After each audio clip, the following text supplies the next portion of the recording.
예, 트레이더들의 수다 방송 시작하겠습니다. 이 방송은 투자로 어느 정도 성공적인 투자를 하고 있는 자산을 투자를 통해서 많이 얻었던 분들 중심으로 제가 인터뷰를 하고 그 인터뷰를 정리하는 그런 내용인데요. 뭐 계속 비슷합니다. 이번에 참여하신 분들은 총 5명, 이전보다 이제 한 분이 적죠. 뭐 대부분 프로필은 이제 기관 출신, 전현직 증권사 직원이거나 아니면 이제 트레이더로서 되게 유명했던 분, 그리고 이제 이 인터뷰를 했던 날짜는 7월 8일이었습니다. 투자 성향은 되게 골고루해요. 뭐 장기 투자, 가치 투자, 모멘텀 투자, 트레이딩을 병행하는 스타일들이었는데 여기 나오는 내용은 전부 다 뭐 절대적인 게 아니라 각자 개인 주관적인 이야기니까 그런 걸 좀 감안해서 보시면 좋을 것 같고요. 그리고 뭐 A, B, C, D로 제가 이제 구분을 했는데 스타일이 조금씩 다릅니다. 그러니까 이걸 또 감안하고 보시면 좋을 것 같아요. 그러니까 A는 목표가를 철저하게 실천해 나가는 가치 투자 형태고요. B는 이제 장기 투자인데 주식을 잘 안 바꾸는, 종목 잘 안 바꾸는 스타일이고, C도 역시 좀 가치 투자 스타일인데 장기 쪽보다는 일정한 기간이 도달이 되면 좀 종목을 포트폴리오 좀 바꾸는 그런 스타일이고요. D는 트레이더로서 모멘텀 투자 비중이 상대적으로 좀 높은 편입니다. 그래서 이런 형태로 운영을 하는 분들이다라는 점도 좀 같이 참고를 하시면 좋을 것 같습니다. 우선 첫 번째는 계좌 상황을 좀 물어봤습니다. 그래서 A한테 물어봤더니 5월까지는 플러스였대요. 5월 우리 증시가 지금 계속 흘러내리는 상황에서도 5월까지는 계속 플러스였는데 6월 이후에 이제 마이너스로 전환이 됐다. 그렇지만 현재까지로는 시장 대비는 최근에 살아나서 그런지 몰라도 좋다. 이렇게 이야기를 했고요. B는 그냥 뭐 괜찮다 정도로 이야기하면 될 것 같다. 역시 시장보다는 수익은 괜찮았고 최근 들어서 좀 살아나긴 하는데 조금 지수 대비해 봤을 때는 좀 덜 재밌었다. 이런 정도였던 것 같고요. C는 이제 6월에 손실을 최근에 이제 복원해 나가고 있는 느낌인 것 같다. 그러니까 6월에 좀 타격이 컸는데 최근에 이제 일정 수준 좀 복원해 놨다. 이렇게 이제 이야기를 하고 있고, D는 이제 트레이더라고 제가 말씀을 드렸잖아요. 올해 들어서 처음으로 되게 어려웠나 봐요. 그래서 2주 연속해서 수익 낸 적이 별로 없었나 봐요. 수익 냈다가 빠졌다, 수익 냈다 빠졌다 이렇게 교차로 됐었는데 지금 이제 2주 연속해서 수익이 났다라는 거죠. 그래서 최근에 글로벌 증시가 전체적으로 살아났고 특히 코스닥 지수가 지난주 주요 증시 중에서 가장 많이 오른 편이었거든요.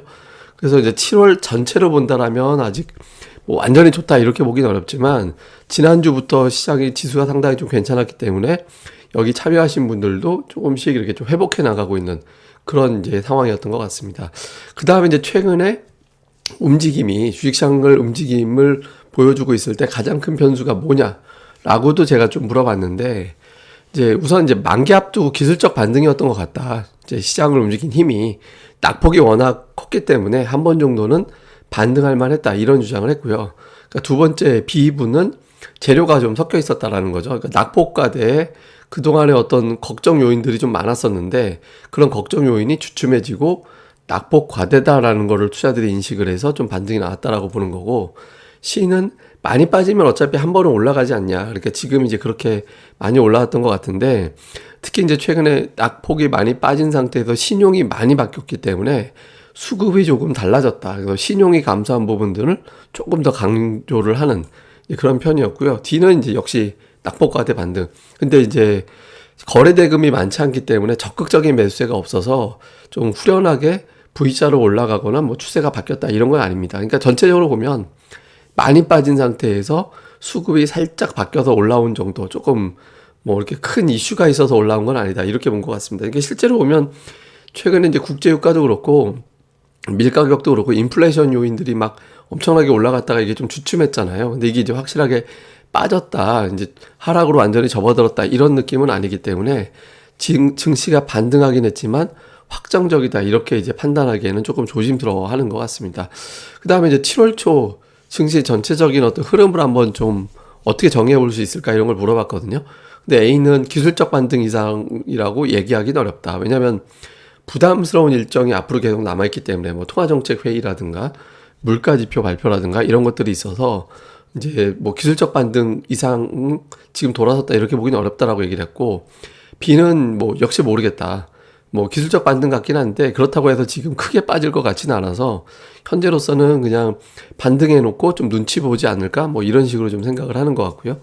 C 같은 경우도 역시 A하고 좀 비슷합니다. 그러니까 거쳐야 되는 일정이 많아서 V자로 올라가기는 어렵고 미국의 통화정책 회의 전후해서 또 한 차례 어려움이 있을 수도 있을 것 같다. 그래서 조금 조심스럽다.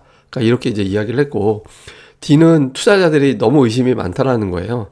지금 재료를 놓고 볼 때 되게 민감하죠. 재료에 대해서. 그러니까 변동성을 키울 뉴스가 너무 많기 때문에 시장이 뭐 완전히 안도할 정도의 단계는 아니다. 그러니까 4명 전부 다 공통적으로 시장이 V자로 추세로 뒤집어졌다. 이렇게 보기는 어렵다라는 의견을 줬던 것 같습니다. 그러니까 지금 이제 연준의 올해 연말에 미국의 기준금리가 어느 정도 될까 이거를 좀 가늠해 보는 건데 이게 자꾸 왔다 갔다 해요. 3.25에서 3.50으로 갔다가 3.50에서 3.75로 갔다가 이렇게 이제 긴축이 어느 정도 될지 다음에 이에 따라서 경기 침체가 진짜 올 건지 안 올 건지 여기에 대해서 투자들이 단정을 못 하고 있거든요. 그러니까 이제 시장이 추세적으로 이제 돌아섰다 이렇게 보기는 좀 어렵다라고 보는 것 같습니다. 근데 이거는 제가 원래 이런 거 제가 사실 물어보면 안 되거든요. 그러니까 방송용이나 뭐 물어보긴 하지 이거 이제 물어보면 되게 좀 비웃음 맞는 건데 그래도 궁금해 하실까봐 지수 연말까지 더 올라갈 수 있을까? 이걸 물어봤거든요. 근데 이제 A는 바닥인지조차 확실하지 않다. 근데 다만 지금 더 빠질 수는 있겠지만 싼 주식이 너무 많이 보인다라는 거예요. 그래서 2020년 3월 그때 코로나 때 시장이 폭락했을 때 있죠.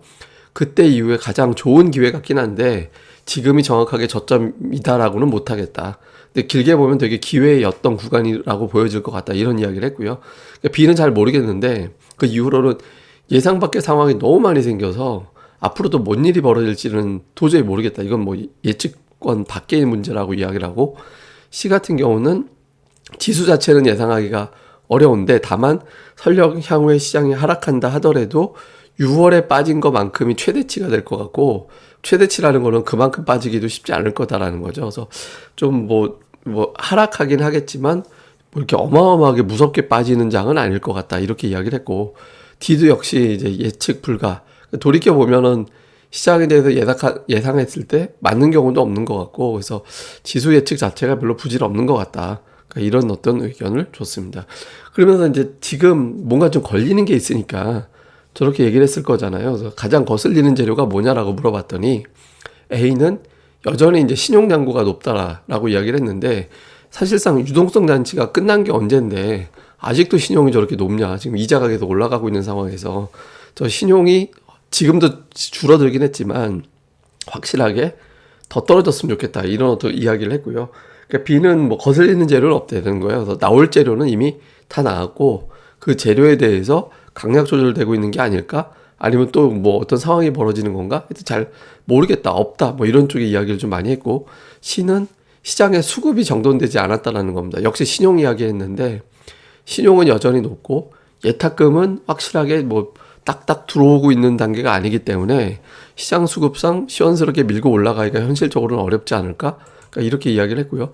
D는 이제 기업들의 실적에 영향을 줄 만한 또 실적을 반영하는 지표들이 안 좋다라는 거예요. 뭐 재고 수준, 회전율, 원자재 가격, 다음에 수익성에 대한 어떤 리스크 이런 것들이 여전히 그대로 있기 때문에 지금 뭐 기업들의 실적에 대한 변수를 감안해 볼 때 실적 예측이 안 되니까 지금 뭐 향후에 뭐 주식이 더 올라간다 빠진다 이렇게 판단하는 것 자체가 좀 어렵다. 그러니까 이런 이야기를 좀 했던 것 같습니다. 신용 얘기를 하도 많이 해서 줄기는 많이 줄었거든요.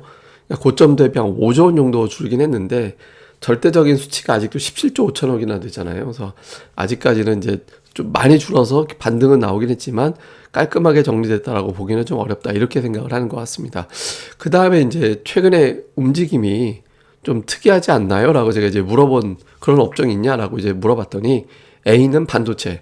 그러니까 실적이 부진해질 것 같다. 가격 하락 이런 논란에도 불구하고 종목들이 좀 반등해서 되게 특이하다. 그러니까 이런 느낌을 가졌다라고 하고 B는 딱히 없다. 왜냐하면 이제 이 스타일이 종목을 잘 안 바꾸거든요. 그래서 종목에 대한 관심이 그렇게 많지 않은 것 같았고 C는 시장 자체가 좀 특이하다. 그러니까 와 하고 몰려갔다가 또 몰려왔다가 이런 장세이기 때문에 이게 업종에 대한 것보다는 너무 순환이 빨라서 특정 업종이 되게 세다 이렇게 보기는 좀 어렵다라는 거고 D 같은 경우는 특징적인 업종이 잘 안 보인다라는 거예요. 또 유난히 이거는 쭉쭉 가는구나라는 느낌 없이 트레이딩에만 집중해야 되는 상황인 것 같다라는 거예요. 그래서 뭐 신규주들이 순환하면서 올라가는 어떤 그런 모습이 나온 게 있었는데 특별하게 이제 이 업종은 되게 세게 간다 이렇게 느낌을 받는 종목들은 별로 안 보였다. 또 이런 이야기를 좀 했습니다.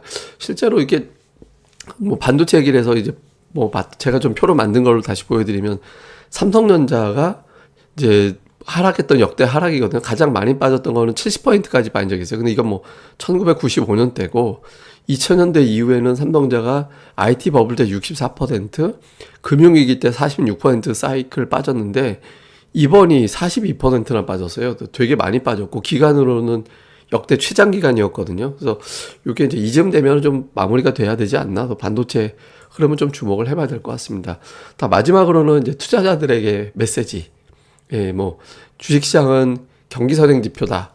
이제 침체 이전에 하락하고 침체가 오면 오히려 반등을 하더라. 그래서 이제 지금은 공포보다는 용기를 가져야 될 때인 것 같습니다. 이렇게 이야기를 했고요. B는 이제 계속 지난번에도 얘기했는데 이제 B2 절대 금지.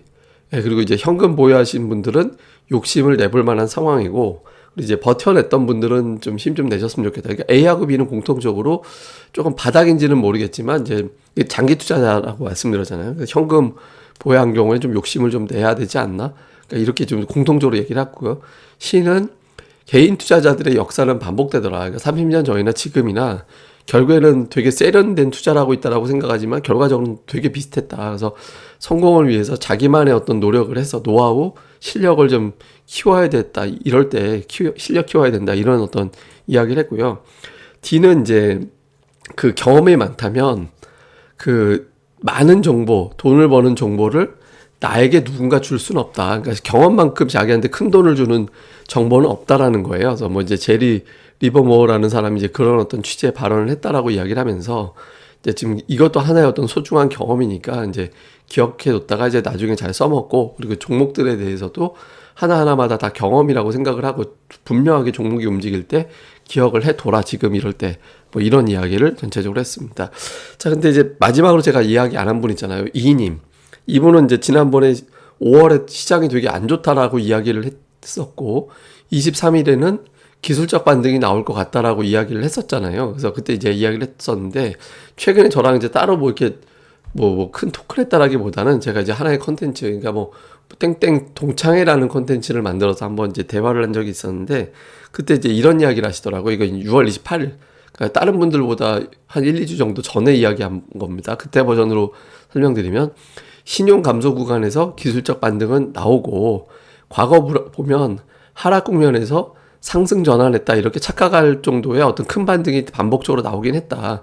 그렇지만 지금은 아직까지는 조심해야 될 때다. 이런 이야기를 좀 하면서 재밌는 얘기를 하셨어요. 뭐냐면 개인적으로는 내년도 이후에 평생 마지막으로 투자하기 정말 절호의 기회가 한번 오지 않을까? 그런 상상을 하고 있다라는 거예요. 그래서 지금은 이제 어떤 돈을 번다라는 관점보다는 살아남아야 된다라는 관점에서 접근하는 게 현실적이지 않나? 뭐 이런 어떤 이야기를 하셨습니다. 그래서 뭐 그 외 되게 구체적인 이야기 많이 하셨는데 제가 이제 한마디로 요약을 해보자면 이 정도, 이제 이렇게 보시면 될 것 같습니다. 예, 이렇게 해서 트레이더들의 수다 이번 편은 마무리하겠습니다. 이 다음에 조금 봐서 이제 또 토크 비슷하게 또 진행할 수 있는 기회가 있으면 다음에 이제 제 목소리뿐만 아니라 한 분이라도 같이 토크 버전으로 좀 같이 참여하는 걸 또 준비해 보도록 하겠습니다. 예, 그럼 또 잘 보내시고요. 저는 또 다음에 뵙겠습니다. 그리고 구독하기 꼭 부탁드립니다. 감사합니다.